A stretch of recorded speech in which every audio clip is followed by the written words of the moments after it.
नमस्कार दोस्तों, स्वागत है आपका डिफेंस अपडेट की नई वीडियो में। तो दोस्तों, जैसा कि आप सभी लोग जानते हैं कि भारतीय वायुसेना के प्रमुख बदले जा चुके हैं। अब जो हमारे वायुसेना प्रमुख हैं, अब से 5 दिन पहले बने हैं, यह है air chief VR marshal Chaudhari. और यहाँ पर आप स्क्रीन पर फोटो भी इनकी देख रहे होंगे। इन्होंने आज ही एक बयान दिया है जिसमें कि पूरी हथियार मार्केट को, पूरे एशिया को हिलाकर रख दिया है। और इससे यह भी साफ हो गया है कि भारत अब अमेरिकी F-35 स्टेल्थ लड़ाकू विमान की तरफ बहुत ही ज़्यादा सीरियसली देख रहा है। हालांकि कई लोग कहते हैं कि भारत ने S-400 खरीद लिया है तो अमेरिका F-25 नहीं देगा। तो चिंता मत कीजिए, इसको लेकर भी इंतजाम पूरे किए जा चुके हैं। वो भी मैं आपको इस वीडियो में बताऊंगा, तो वीडियो बहुत ही महत्वपूर्ण है, अंत तक जरूर देखिएगा। तो चलिए बिना समय गवाए वीडियो की शुरुआत कर लेते हैं।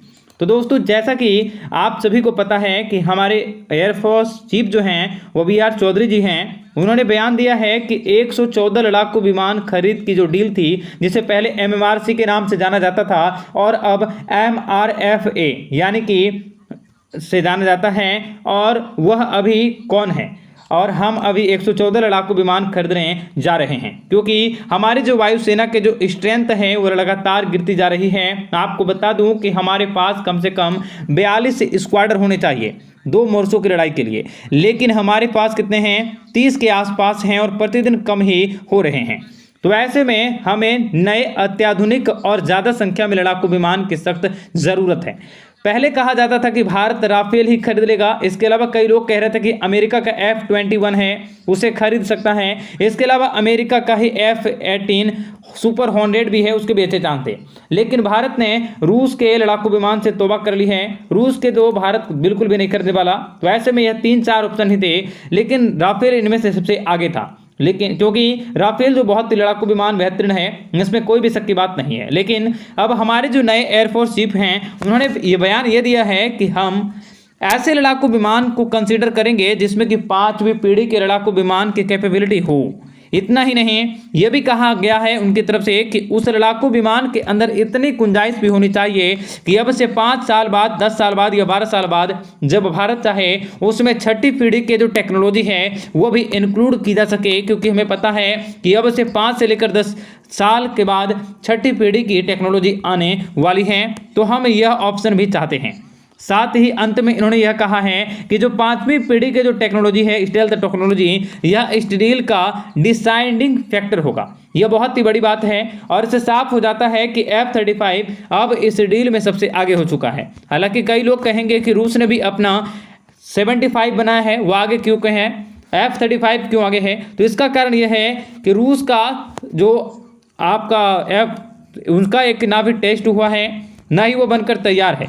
अब से 2 साल बाद तो कहीं जाकर उसकी टेस्टिंग स्टार्ट होगी। फिर 5 साल बाद 2026-27 तक रूस ने खुद कहा है कि सब कुछ सही रहा तब बनकर यह तैयार होगा। तो आपको लगता है कि भारत यहाँ 6 साल का वेट करेगा? बिल्कुल नहीं। वहीं अच्छी चीज़ यह है F-35 के साथ कि F-35 जो है वो एक अच्छी स्टेल्थ लड़ाकू विमान है। इसमें छोटी से छोटी स्ट्राइक भी की है और बड़े से बड़े युद्ध में भी हिस्सा लिया है। तो ऐसे में इसे युद्ध का एक्सपीरियंस भी है, तो इसलिए एक बहुत ही जबरदस्त लड़ाकू विमान यह है। वहीं इसके टिल्ट मॉडल आते हैं ABC। जो F-35C है ना, वह सबसे खतरनाक लड़ाकू विमान है। कैसे? उसे आप अगर चाहें तो हेलीकॉप्टर जैसे भी लैंड करा सकते हैं। जी हाँ, वर्टिकल लैंडिंग और वर्टिकल टेक ऑफ भी उससे किया जा सकता है। तो आप समझिए कि कितनी अल्टीमेट टेक्नोलॉजी है और स्टेल्थ है। इस्लामाबाद के ऊपर पाकिस्तान की राजधानी है, उसके ऊपर उड़ाइए, बमबारी करके वापस आ जाइए और उन्हें पता तक नहीं चलेगा। आप समझ गए होंगे कि किस लेवल की टेक्नोलॉजी की मैं बात कर रहा हूँ। आप कई लोग कहेंगे कि भारत ने S-400 खरीद लिया रूस से, इसलिए शायद अमेरिका भारत को ना दे। तो इसी को लेकर हमारे वायुसेना प्रमुख ने कहा है कि 2022 के पहले क्वार्टर में, जी हाँ, उस समय इस डील की कार्रवाई स्टार्ट कर दी जाएगी। उसी समय क्यों कर जाएगी? क्योंकि इस समय इस साल के अंत तक हमें मिलने वाली है S-400 का पहला बैच। उसके बाद हम अमेरिका के साथ मिलकर पहले S-400 का मुद्दा सुलझा लेंगे। उसके बाद इस डील की प्रक्रिया स्टार्ट कर दी जाएगी। यानी कि भारत को पूरी उम्मीद है कि ये जो मुद्दा है ये रिजॉल्व हो जाएगा। और इतना ही नहीं, भारत ऑलरेडी अमेरिका और रूस के जो प्राइम टेक्नोलॉजी है, जो कि बेस्ट वेपन है, एक साथ इस्तेमाल कर रहा है। जैसे कि रूस ने हमें Su-30 जो विमान दिया है। रूस से हमें बहुत सारे हेलीकॉप्टर मिले हैं, बहुत सारे टैंक हैं जैसे कि Ki-90 टैंक हमारी, और वेपन आप देखें तो उसमें तो 60% रूसी हथियार दिखेंगे। तो ये थी अपडेट।